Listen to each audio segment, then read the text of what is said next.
Cobra! La la la la la la la la la la la la la!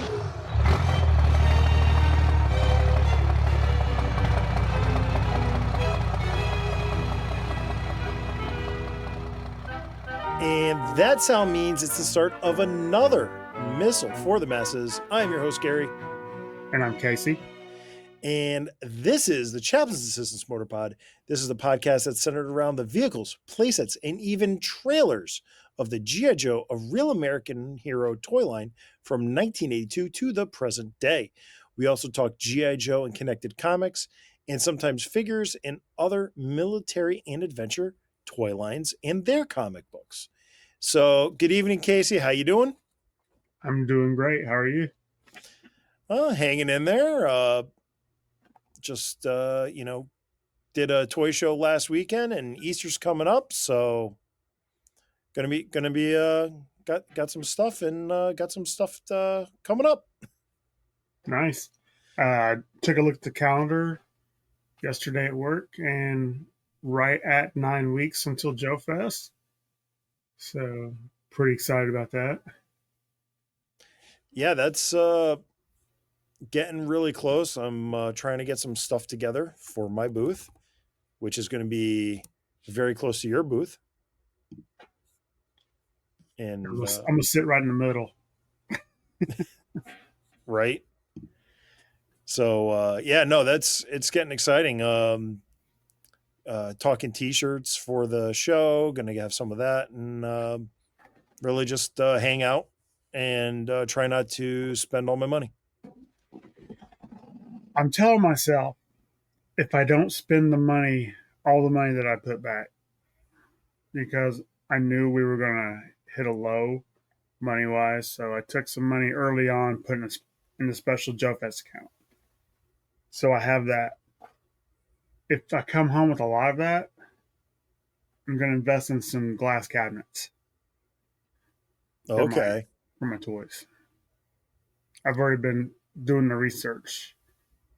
Price efficient ones. Yeah. Everybody always says the IKEA D12. I hear that a lot, but I found these ones on Amazon that are like a little bit shorter, a little bit wider, and the doors open up to down, so easy just to reach in. Like 3 foot wide, so I can put a lot of figures in there, 4 shelves. So I think I might go that route because it's only like $110 a cabinet.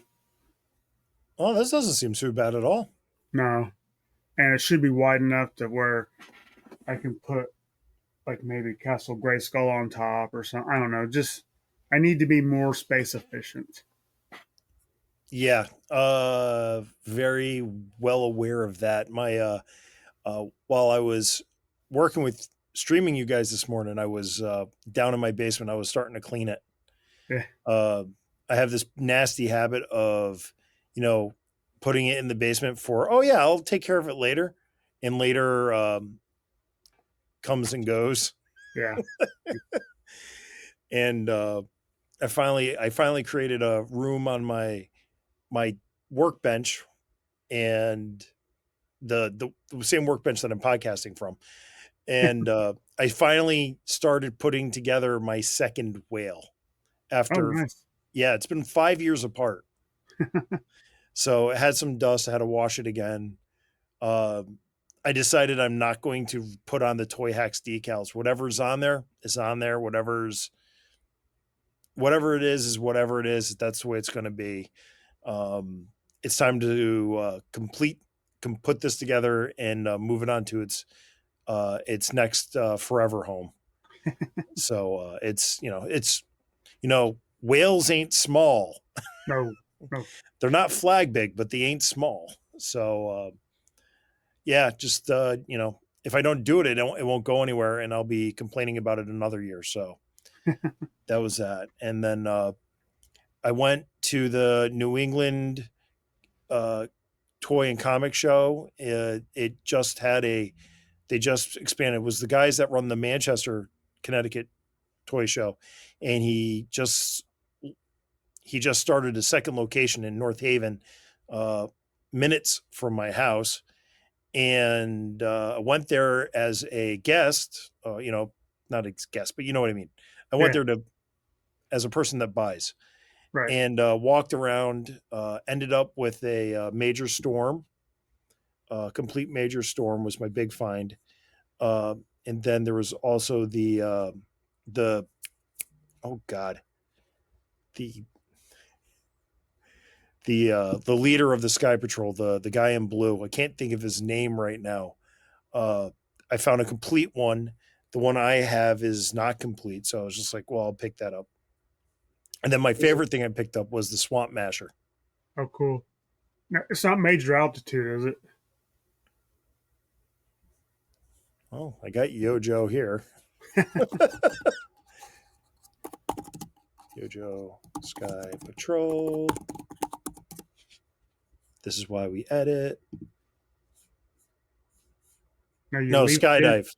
Skydive. You leave all that in to show people we put in the work. Yes, we put in the work. Yeah, so that was those were my major gets, but he had three major guests there. He had a couple local artists, but then he had two major guests. One was Ron Rudat. Nice. He's going to be at Joe Fest, but I was able to get my retro O-ring leatherneck signed by him. That's so cool. Yeah, it's one less thing to bring to Joe Fest. And then Kirk Bazigian was there. He's awesome. He's awesome. He said he's not going to be at Joe Fest this year. And that was kind of bittersweet because I at least got to see him, but he's not going to be with the rest of the crew. We talked a little bit Operation Recall, just talked a little bit about, the toy line in the 80s and 90s and then got him to sign two things. I got him to sign a Law and Order file card. And then I also had him sign G.I. Joe 277. That is the Law and Order special with cover by Brian Shearer. So I got two Kirk Bazigian signatures now for the collection. Nice. And then the last guy, he's not a G.I. Joe guy, but he's a Hasbro guy. He did Transformers comic books. He was editor and writer. Bob Budiansky. I've heard the name.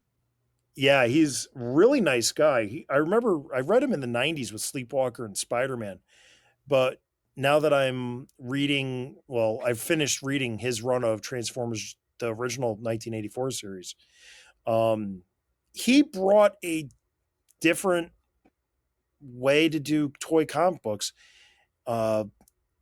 And it's fun. It's definitely not grounded, but then again, 30-foot tall robots beating each other up in the middle of Oregon isn't grounded. But he did some different things. I enjoy it. So I had him sign two issues. I had him sign the first appearance of Circuit Breaker, an original character created by him. And basically, she was paralyzed by the Transformers during an attack. And she vowed revenge on all of them. So she became this. I remember. Oh, okay. Yeah. But for listeners that may not remember, Circuit Breaker was a human character. She was like an enemy of all Transformers. And then I had, he also did this really wild, wacky issue called The Car Wash of Doom. And the first time I read it, I was like, oh my God, this thing was just so off the wall, bonkers fun to read. And had him sign that as well. So that was cool. And then because he's an artist, I was like, he really liked Ratchet during his run. So I had him do a sketch of Ratchet. That's cool. So yeah, that was my big thing. That was my adventure. And, hopefully he just announced he's going to be doing another show in October there. So I'm trying to get on the vendor list for that. Nice. Sound like you had a good time? Yeah, it was. I was there like 4 hours and just walking around talking to people, picking up things. And, I also got some minor stuff, but, got another Airtight and sent that off to a friend of ours.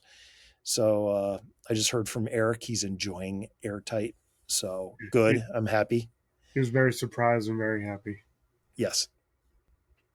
To Eric, you're welcome, and thanks for doing the 83 headquarters last time. Yeah, he had a good time. So, Casey, do you have anything new? You know what? I got a crap ton of Motu, but I only show off one piece or tell you about one piece. I was so excited. I finally got Skeletor's throne. Oh, nice. Yeah, and it's Masterverse size, so it's big. And I'll probably put that together next week. But I love the art on the box. It's going to be really cool. It's one of those things that's pushing me to get the glass cabinets. I think it'd look nice in a nice glass cabinet. Yeah, it would. That would be a really great way to build a cabinet diorama. Yeah, So, let's talk about. Did you get the latest wave of Super 7 yet? I did not. Okay. I've had to put basically these were my last little buys for a little bit until we get some stuff caught up. Okay. And then I guess you're also in the heavy armor toys in No, the Navy. No, you're not in that. Okay. no, I'm still waiting for mine. Mine are supposed to still show up. waiting. I've Still heard waiting. people say that they've ordered and received figures. I don't know if that's maybe they just ordered them. I don't know, but I thought they said they received them. He just did opened orders for general public April 18th. And he just announced that he got replacement torsos for the sailors. He owes me, he wrote me, he owes me a couple extra figures, but I'm due to get them. Easter is on the 20th of April, and I'm due to get my package April 21st. Okay, it's a Monday. Monday, yeah. So it's, I would say the slow boat from China, but it's been, as far as action figure Kickstarters go, this has been one of the quicker ones. Right, I was gonna say that was in the fast lane. Yeah. I've heard nothing but good things about it, so they will definitely fill out your flag for sure. And that's the thing, I'm not a big fan of green shirts for like the headquarters, but the flag, is an aircraft carrier. It kind of needs. It needs signalmen. It needs sailors. Yes. Yes. It needs crewmen. I'm really excited the fact that he created a CB. I'm really excited that he came up with the Navy SEAL and fatigues. So there are definitely a couple of huge winners in that group. So looking forward to it. Crossing fingers. Monday. When I should be editing this podcast, I will be opening up and playing with toys. That is usually what holds up this podcast, is me enjoying my toys. So with that, I've been playing with new toys all day. Motu for anybody. Well, this is an audio podcast, so nobody can see Casey holding up more Motu. But Casey, just so you know, you do have fans of the Motu that listen. So that's awesome. They are great. It's been a while, and I wanted to come up with a quick and easy topic just to get back into the swing of things. And tonight, if you haven't read the title, we are talking about just an overview of the Dreadnok Vehicles. It's a subset. I picked it out because it can be considered very colorful. And with Easter coming tomorrow, as we record this, I'm like, you know what? It's colorful. The color change. Yeah, Easter, whatever. Easter special. Maybe if I'm lucky, I'll just do a very, very, very brief edit on this and get it out to the public. So we're using the list as compiled on yojoe.com for Dreadnoks as the sub-team. yojoe.com. I wish it was still updated. There have been a couple things since then in the O-ring scale that could go with this. But for the most part, it's pretty accurate. It ends in 2010. And just really quickly, Casey, you think I should read off all the vehicles? Yeah, read them off, but put the years they came out too, so that way Okay. people can follow that. All right, so this is the total list of the vehicles, with one honorable mention, and I'll start with 1984. We got the Chameleon Swamp Skier, Zartan's vehicle, originally designed, as we know, through research, that it was originally designed Zartan was supposed to be carted with the Chameleon Swamp Skier in the bubble. So, but that didn't happen. So it's in a box. It's a vehicle. Then in 1986, we got two vehicles and two sets. So first off, for vehicles, we got the Dreadnok Swampfire and the Dreadnok Thunder Machine, both already covered by the podcast. And then we got the Sears exclusives, Air and Ground Assault. And the Air Assault is the repaint of the Skyhawk and the Fang. And the Ground Assault is the repaint of the Stinger and the Ram motorcycle. In 1987, we got Zanzibar and his air skiff. And then we got the Dreadnok Cycle. And then 1988, this is the one that I'm going to put in quotes, honorable mention, the Battle Axe. It's one of those wind-up toys that was available, carded.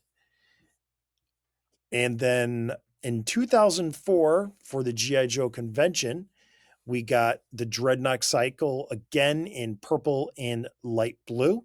And then we got the Dreadnok Stun in purple with light blue. Basically, anything that was red is this light blue color. Everything in black was this purple color. And then finally, we got in 2010 via the Collectors Club, the exclusive that year was the Doom Cycle. And that also came with Ninja Force Zartan. No, came with Storm Rider. And see, that's why it's not complete, because the Doom Cycle was reused with a modern Zartan in Ninja Force colors. So that would be 2015, 16-ish era. I had it, and now Paul over at Gia Joburg has it, because it just I'm an O-ring guy, not a 4-inch guy. So okay, so that's the list of all the vehicles, but we're going to count down from our fifth to our first. And Casey, are you going to consider the Air Assault and the Ground Assault one vehicle, or are you going to consider it two vehicles? What do you think? I considered them one. Okay.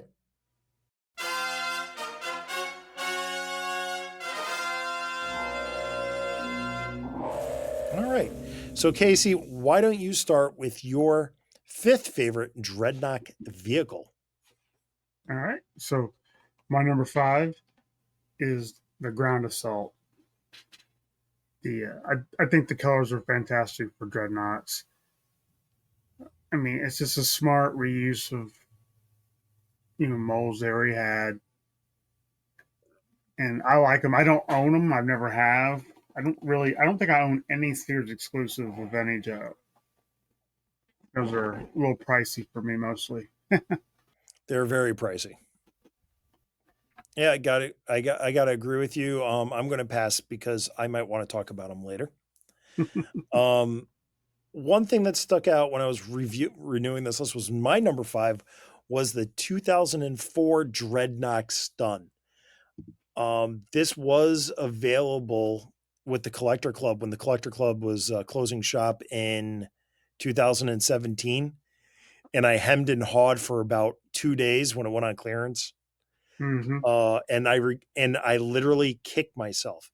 Like I probably could have. I think it was on clearance for like $100 or something ridiculously cheap.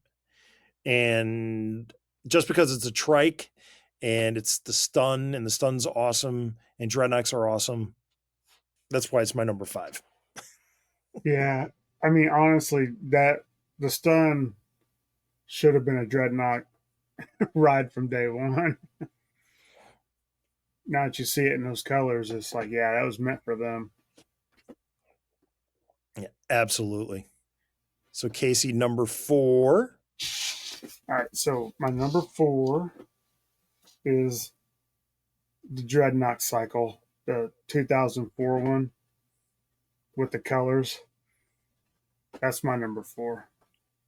That's interesting. I like them both, but something about that those colors together, I really like. Maybe you're just caught up in the Easter spirit, Casey. Maybe that's what it is. Yeah, no, I like the Dreadnok Cycle. I like it. My number 4 is the Swamp Fire. I think it's just great. It works complete with the comic book idea and the cartoon idea of what the Dreadnoks are. I think it's great that they have a cheap helicopter slash boat, Right. and I think it's just a perfect. There's 3 more ahead of it, but it's still a perfect Dreadnok vehicle. I love the fact that you can, skim around, lift off, shoot with Zartan and his disguises, and his siblings. I think a dual purpose vehicle like the Swamp Fire fits perfectly with the Dreadnok thought process. Oh, 100%. That's why it's my number 3. So I like it one spot better than you did. No, And honestly, I only have one of the vehicles on my list. I would like to get a couple of the other ones, but I don't. I don't have them. well, if Swamp Fire is number 3 on your list, I think if you're trying to come home with most of your Joe Fest money, because you're going to be you're going to try to budget, Mhm. I think you should try to at least come home with the Swamp Fire. I might. Yeah. I think they're pretty reasonably priced. My number 3. This is really tough. I really had a hard time between my 3 and my 2. And I'm going to go with 3, the Ground Assault. Like you said, the colors work perfectly for the Dreadnoks. It goes well with the Swamp Fire. And I have I have this set. This Hmm. is one of those things that's like, I'm glad I have it, but I don't know what to do with it anymore because it's like you said, it's very pricey. The parts are ridiculously hard to find and expensive. There's components on both vehicles, on the Ram and the Stinger, that are fragile.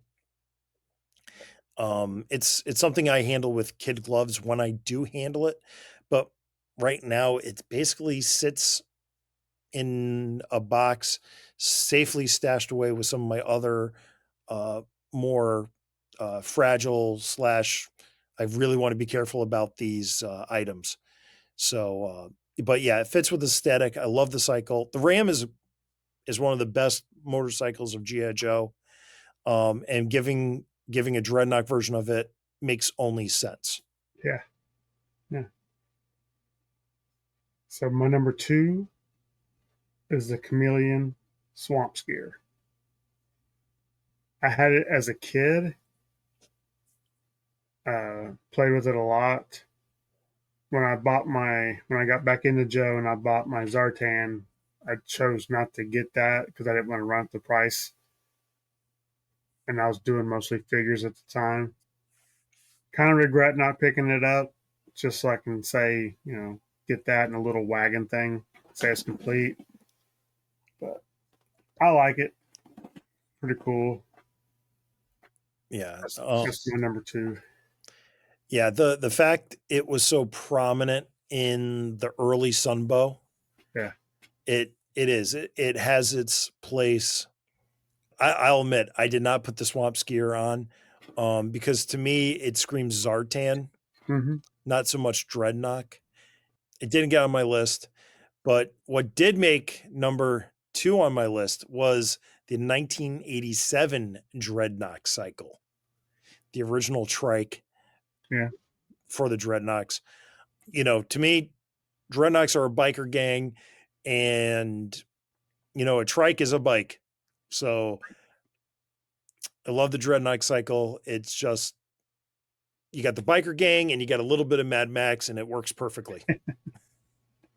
True.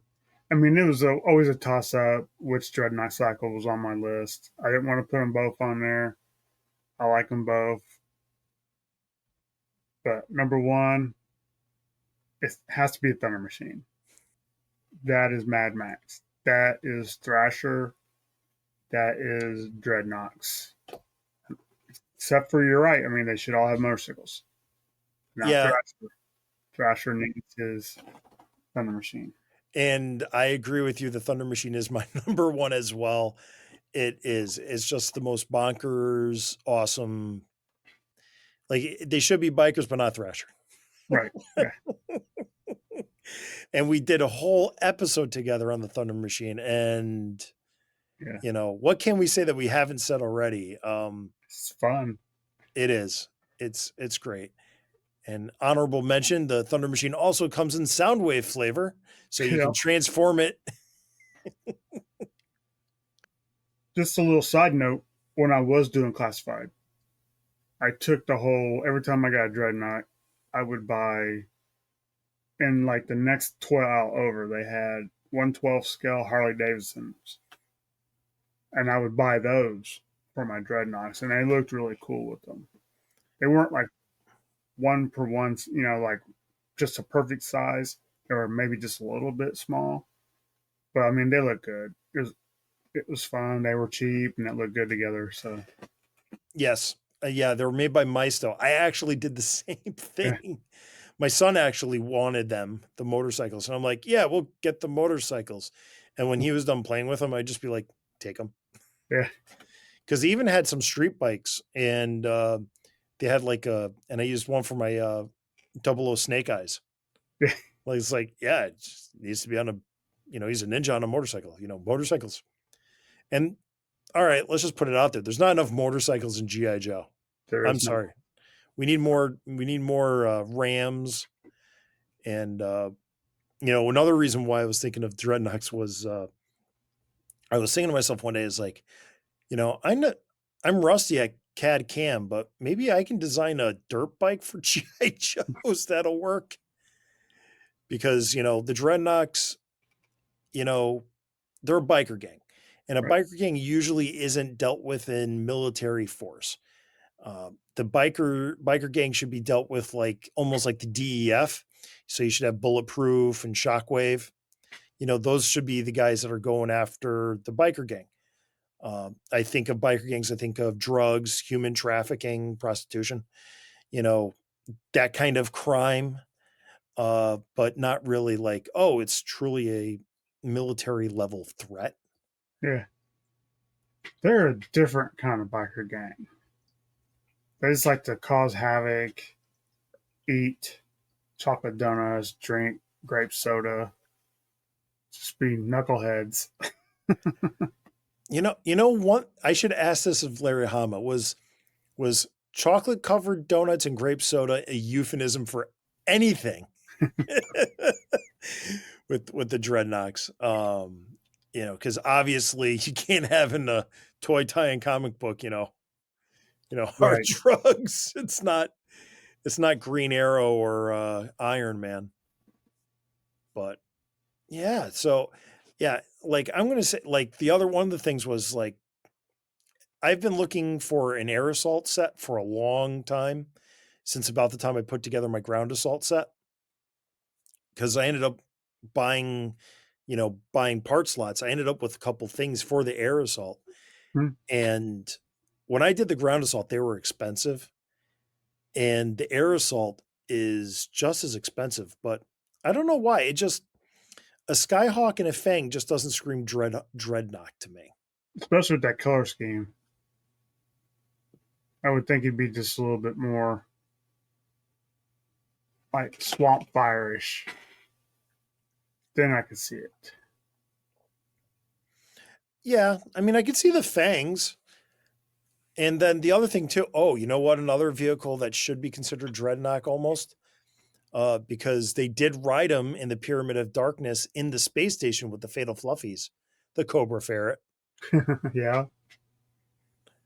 And yeah, that's another one of my favorite vehicles. But then, it's just I know we're just rambling at this point, but it's like the air skiff, is like the air skiff is like one of those things that's like it shouldn't exist, but it does Mm-hmm. because they had to make Zanzibar a deluxe figure basically. Now, I've always said it. I love my Cobras and Cobra adjacent characters to have the fantastic vehicles. So I'm good with that. Like the swamp skier. That's ridiculous, but I love it. It's cool. And that concludes this Missile for the Masses. This has been the Chaplain Assistance Motor Pod, and thank you for listening. The Chaplain Assistance Motor Pod is hosted by Spotify for podcasters and is also found on many of the other popular podcatchers. Please like, share, review, comment, or otherwise interact with them as it only helps to improve and grow this podcast. For more Chaplain Assistance Motor Pod, you can find me on social media at Chaplain Joe Pod on Facebook, Instagram, and X, or even YouTube. And then you can also send an email to chaplainjoepod@gmail.com.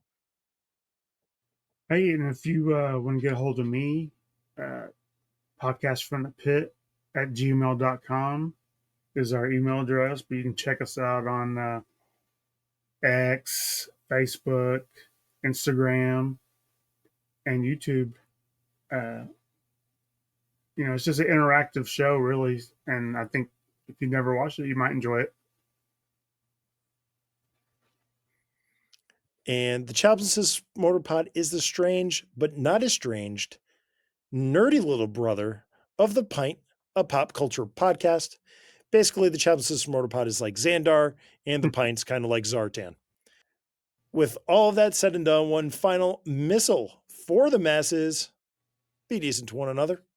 Take care, everybody.